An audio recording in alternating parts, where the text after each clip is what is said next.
베다의 영성과 관련한 10가지 주제. 인도 아카데미 원장 주명철입니다.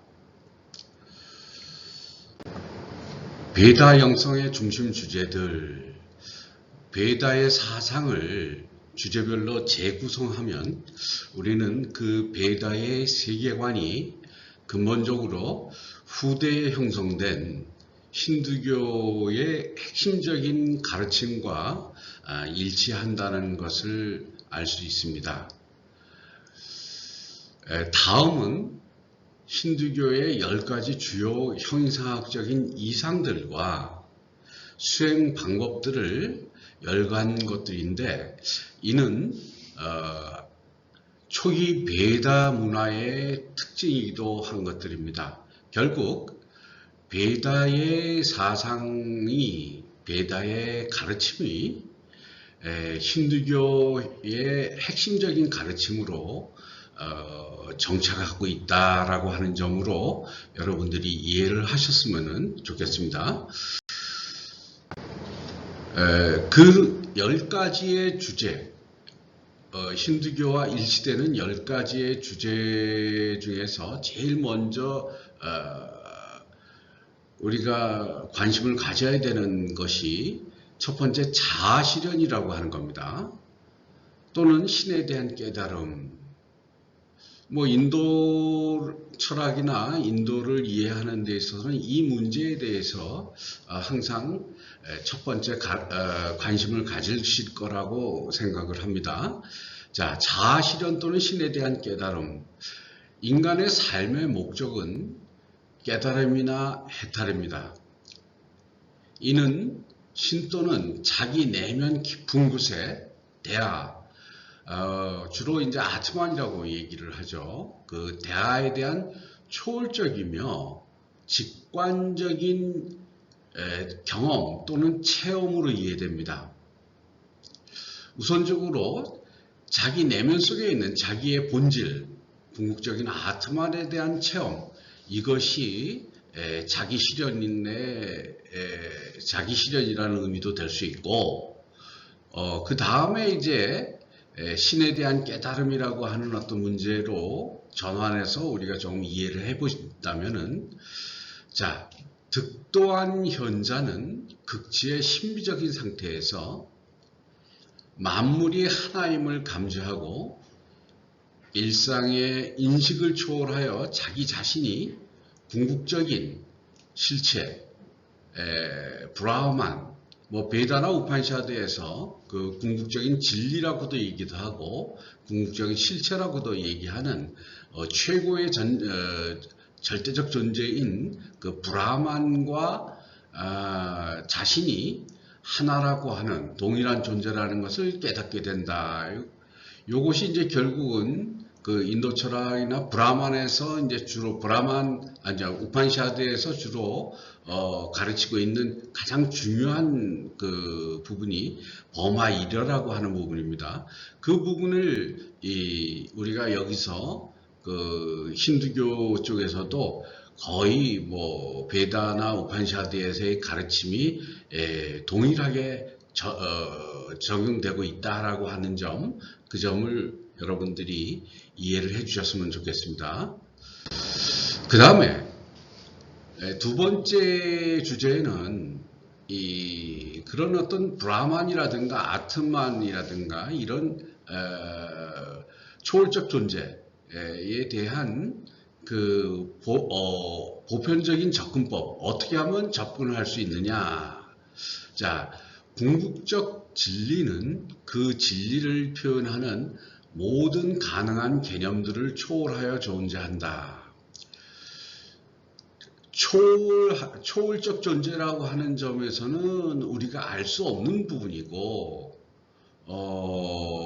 그렇긴 하지만 우리는 여러 가지로 그 초월적 존재 또는 궁극적인 진리에 대해서 여러 가지 가능한 개념들을 동원해서 표현을 해냅니다. 자, 그렇기 때문에 그 개념들을 바탕으로 해가지고 우리는 그 진리에 이를 수 있는 여러 가지 그 길을 찾아서 그 진리에 도달하고자 하는 그런 행위를 하는 겁니다. 자, 그래서 그게 이제 우리가 여기서 보시면은 제가 세 가지로 보편적인 주로 이제 인도의 힌두교에서 주로 나오는 그런 것들입니다만은 진리에 이르는 길은 수없이 많으나 또 가장 크게 우리들한테 알려지고 있는 것이 세 가지가 있습니다.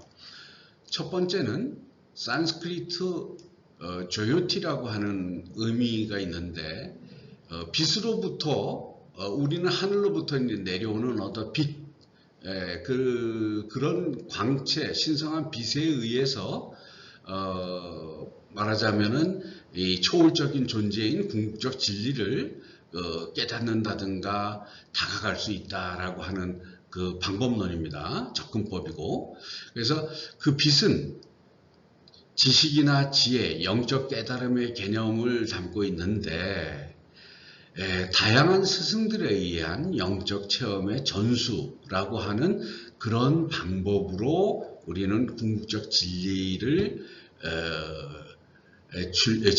찾고 그리고 진리에 이룰 수 있다라고 하는 접근법입니다. 자, 그런 방법이 있고, 두 번째는 그 궁극적 진리에 다가가고 그 접근하는 방법으로서 인도에서 많이 이제 그 얘기가 되고 있는 것이 여러 경전, 베다나 우파니샤드라든가 이런 계시죠. 어떻게 보면 하늘로부터 우리한테 내려온 그러한 내용을 담고 있는 베다와 같은 경전들을 배워 익힘으로써 우리는 궁극적 진리라든가 브라만이라든가 이러한 존재에 대해서 접근할 수가 있다라고 하는 두 번째 방법론이에요. 그 다음에 세 번째의 방법론이 뭐냐? 접근법이 뭐냐? 옴과 같은 소리입니다. 쌉다라고 얘기를 해가지고 소리를 암송함으로써 그 쌉다 옴과 같은 소리를 계속 반복적으로 암송함으로써 궁극적인 진리의 세계에 우리는 도달할 수 있다. 이런 그 방법론 접근법이 또 인도에는 아주 보편적으로 통용이 되고 있습니다. 자, 이렇게 세 가지의 그 접근법이 주된 이제 그 궁극적 진리를 깨닫는다든가 궁극적 진리와 함께하는 그런 수단이 될 수가 있습니다. 자, 이 외에도 사실은 여러 가지 수단이 있습니다만은 요 세 가지를 이제 보편적인 접근법 중에서 아주 중요한 것으로 여러분들이 조금 관심을 좀 가져셨으면 좋겠습니다. 세 번째 주제는 이런 그 진리에 다가갈 수 있고 자아 실현을 위해서도 꼭 우리가 관심 갖고 익히 알아야 되는 부분이 있어요. 그게 뭐냐면 까르마와 윤회입니다. 자아 실현을 향해서는 우리가 성장하고 진화해 가야 되는데 그런 어떤 긴 여정에는 수없이 반복되는 탄생과 죽음을 경험하게 됩니다. 말하자면은 자아 실현을 위해서는 한 생에서 하기 힘들다라고 하는 그런 어떤 걸 수도 있겠죠. 그 점은 또 여러 어떤 종교적인 어떤 가르침에 따라서는 그런 그 의미가 희석되고 적용되지 않는 그런 종파도 있습니다. 자, 이 과정에서 까르마의 법칙이라고 하는 것은 이제 인과 응보의 법칙입니다. 자, 그것은 현생에서 자기 자신이 일상에서 행한 모든 자신의 어떤 생각, 행위, 그것이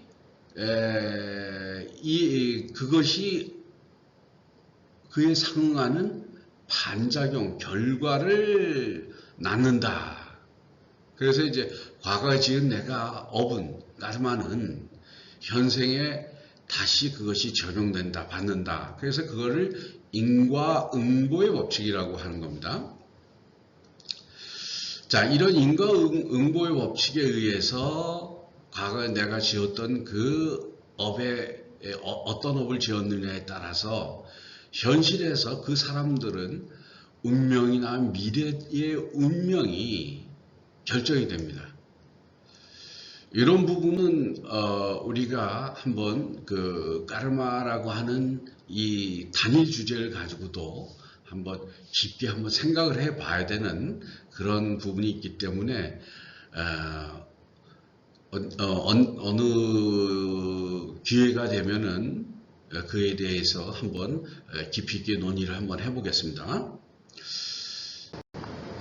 그 다음에 이제 주제가 네 번째 영적 수행입니다. 자신의 본성을 획득하기 위해서 또는 이름 없는 실체, 진리를 깨닫기 위해서는 까르마의 법칙을 알아야 하며 영적 생활에 도움이 될 만한 생각이나 행위를 해야 한다. 말하자면은 과거에 지었던 잘못 지었던 그 업의 색깔을 바꿔야 된다라고 하는 부분이죠.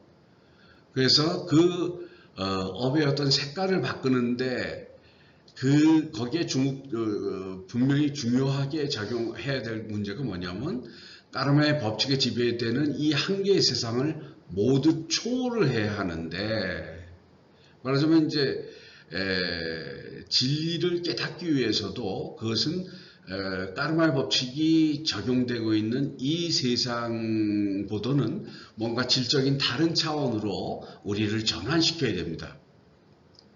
이를 위해서는 엄격한 영적 훈련을 쌓을 경우에만 달성될 수 있다. 자아실현을 달성하는 방법이나 길은 여러 가지가 있는데 이런 것들은 보통 요가로 불린다. 그 요가 행위라고 하는 것은 인도에서 아주 중요한 수행 방법론입니다. 이 점은 그것이 단순히 무슨 요가라고 해가지고 몸을 단련한다든가 이런 정도로 끝나는 것이 아니고 자기 내면의 어떤 마음을 잘 정리를 하고 해서 어떤 영적 차원까지 자신을 완전히 업그레이드를 해야 되는 겁니다. 이게. 그래서 영적 수행이라고 하는 것은 까르마의 법칙이 적용되는 한계의 세상을 초월해야 돼요. 자, 그것을 위해서 우리가 조금 다른 어떤 주제로 좀 이해를 한번 해드리면은, 다섯 번째, 영적 입문과 지도. 인간의 영적인 성장은 책이나 과거 인물들을 통해서 이루어지기보다는 살아있는 스승으로부터의 적절한 영적 지도에 의해서 이루어지는 것으로 알려져 있다. 이 영적 지도라고, 영적이라는 의미가 이게 아주 애매한 개념이죠. 우리가 얘기하는 의식이라든가 마음이라고 하는 것은 실제적으로 우리가 그것을 파악할 수 있고 알 수 있고 지적으로 설명이 가능한 부분들인데, 영적인 부분이라고 하는 것은 우리가 영어로 주는 소울이다 이렇게 얘기를 하지만, 그 영적인 부분은 이거는 가장 인간 내면 속에 갖추고 있는, 보유하고 있는 가장 그림과 같이 이미지라 그럴까요? 그런 어떤 뭐라고 표현할 수 없는 그런 영역의 심리 상태라고 볼 수도 있기 때문에 이 부분에 대해서는 우리가 조금 다른 입장으로 이해를 해야 됩니다. 자, 그래서 그것은 스승과 제자의 영적 관계는 어떤 형식으로라도 공식적인 인물을 통해서 시작이 됩니다. 불교 같은 데에서도 스님들이 출가를 하지 않습니까? 출가한다라는 것은 이 세상, 어떤 한계 세상, 업을 지었고 업이 적용이 됐고 하는 그 세상으로부터 뭔가 떠나보겠다, 그것을 넘어서 보겠다라고 하는 그런 그 행동이라고 볼 수도 있어요. 그래서 결국은 그것은 보통 우리가 얘기하는 그 어떤 의식의 어떤 차원이 아니라 보다 깊은 내면 속에서 이루어지는 그 영적인 차원까지 자기 자신을 전환시키겠다, 그쪽으로 몰입하겠다 하는 그런 어떤 마음의 발로라고 볼 수도 있겠죠. 그래서 결국은 출가를 하고 그 출가를 한 다음에 스승님을 만나서 그 스승님과의 어떤 깊은 보이지 않는 대화, 보이지 않는 대화가 서로 오가는 그런 관계를 형성을 합니다.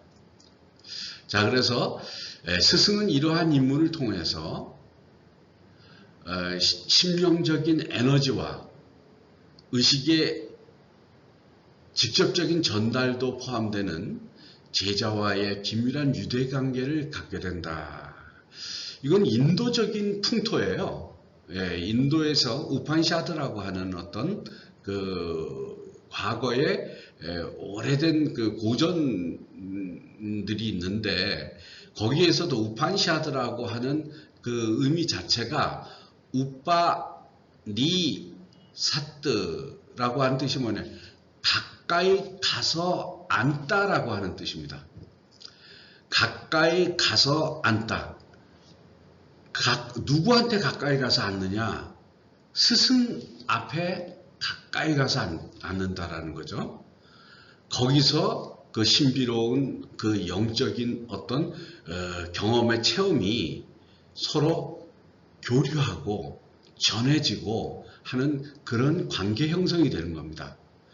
자, 그래서 인도에서는 이런 어떤 영적 입문과 스승에 의한 어떤 지도라고 하는 것이 아주 중요한 주제로 인식이 되고 있죠. 그 다음에 우리가 좀 관심을 가져야 되는 또 것이 뭐냐? 6번째는 의식적인 경배입니다. 인도에서는 그 의식이라는 것이 굉장히 중요해요. 특히 힌두교에서 까르마 마르가 내지는 야즈냐라고 해가지고 인도에서는 뭐랄까요, 신상이라든가 신을 앞에 모신다든가 또는 어떤 표상, 여기에요. 그 다음에 이제 뭐 불교 같은 데서도 이제 부처님 상을 앞에다 모시고 힌두교에서는 여러 신들과 같은 상징적인 매개체들을 모시고 그 다음에 또 스승을 포함한 영적으로 고양된 존재를 통해서 고차적인 의식 상태를 만들어내기 위한 특별한 형태의 행위를 말한다. 의식을 한다라는 것이 단순히 뭐 절을 많이 한다 뭐 이런 것이 아니에요. 그 의식을 통해서 또 자아실현이라든가 그 궁극적인 진리를 체험하는 그런 그걸 목적으로 하고 있죠. 그래서 이제 결국은 근데 그거를 자아실현을 한다든가 진리를 체험한다든가 그걸 하기 위한 방법으로서 의식이 이런 표상이나 조상, 여러 신, 뭐 이런 신들의 조상들을 모시고 절차에 의한 어떤 의식을 하고 경배를 합니다. 자, 여기 앞에 하나의 옆에 오른쪽에 그 옴이라고 하는 이것도 하나의 표상이죠. 네, 이것을 여러분들이 그 보시면은 요 파란 선은 진리의 세계라고 볼 수 있는 요 노란 부분, 이건 진리의 세계죠. 어떤 깨달음의 세계고 초월한 세계고 해탈의 세계고 그런 그 세계와 우리가 살고 있는 세계, 요 세계, 즉 한계 세계라고 할 수 있고 현상 세계라고 얘기도 할 수 있고 속세라고도 할 수 있습니다. 그것을 구분하는 의미가 바로 요 오음에서 요 색깔을 표현하는 요 내용입니다. 그 다음에 요 세계, 요걸 이제 힌두교 쪽에서는 세 가지의 신으로 이제 상징하기도 합니다만은 세계를 창조하는 신, 브라하마 신을 뜻하기도 하고, 그 다음에 이 세계를 유지하는 신, 유지하는 신 비슈누 신을 상징하기도 하고, 그 다음에 요 세 번째 요것은 세계를 세계를 파괴하는 파괴의 신, 즉 휘와 신을 상징하기도 합니다.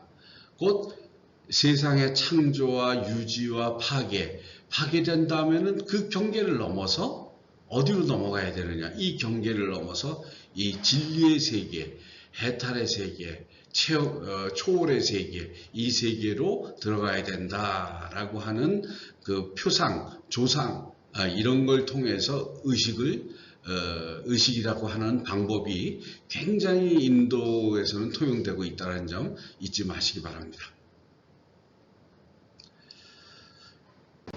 그 다음에 이제 만트라 함송, 앞에서 말씀드린 건 마찬가지입니다.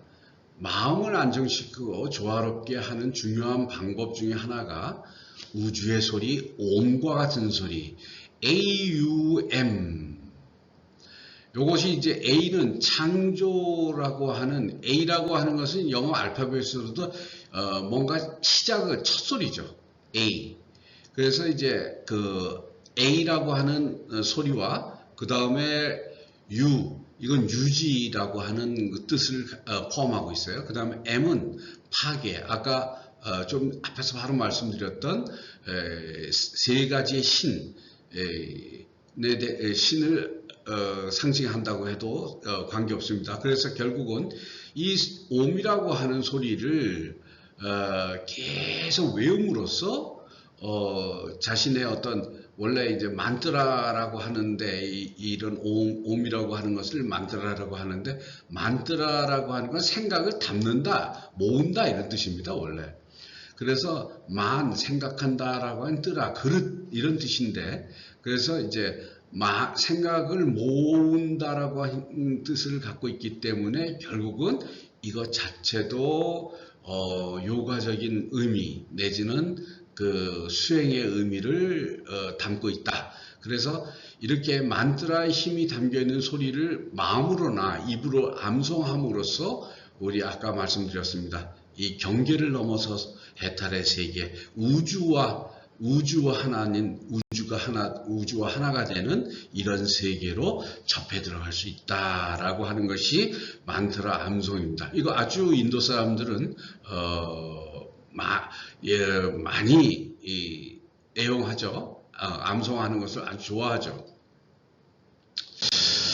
그 다음에 이제 마지막으로 이제 말씀드리면은 요가라고 하는 겁니다만은 우리 첫 번째 주제가 뭐냐면은 자세, 아사나입니다.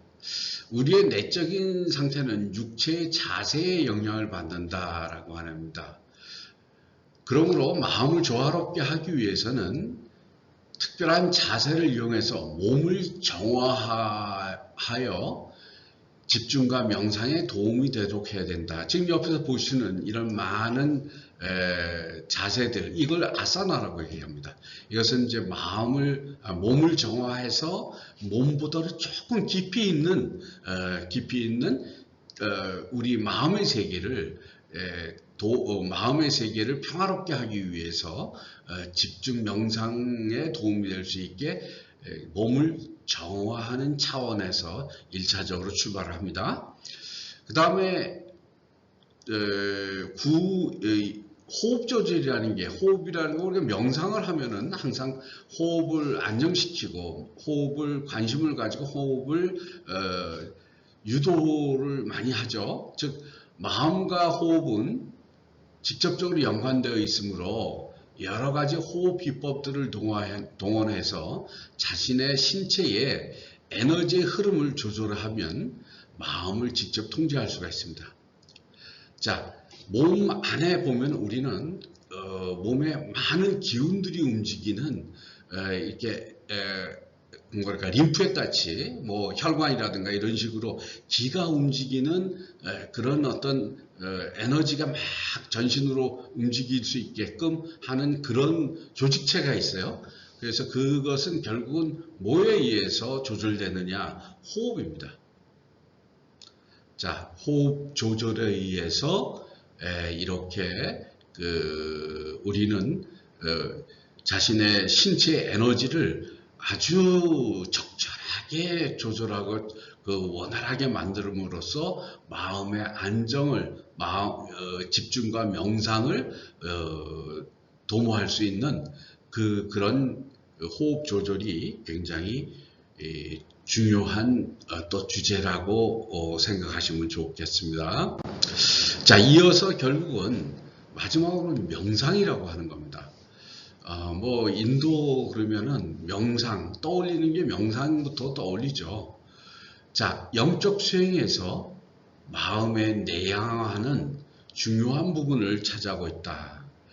명상은 마음에 초점을 맞추고 마음을 깨끗이 하고 강화시켜 주어서 그 마음이 궁극적인 실체, 즉 우리 대안화 신을 더욱 잘 반영할 수 있게 해준다. 자, 명상을 통해서 마음이 아주 고요해지고 안정이 돼서 마음이 산매의 어떤 상태에 들게 되면은 그 다음에 우리는 궁극적인 어떤 실체를 뭐랄까요, 만나게 되고 자기 자신의 대화 아트만에 대한 체험도 계속 이루어질 수 있다라고 하는 그런 메시지가 있습니다. 그것이 바로 명상이라고 하는 차원입니다. 자, 이상과 같이 우리가 베다로부터 힌두교에 전해진 아주 베다의 영성과 관련된 10가지 주제를 한번 하나하나 잘 다뤄봤습니다. 이런 부분에 대해서 조금 인도 철학 내지는 인도 힌두교를 이해하기 위해서는 꼭 필요한 주제들이기 때문에 여러분들도 관심 가지고 잘 이해를 해 주시기 부탁드립니다. 감사합니다.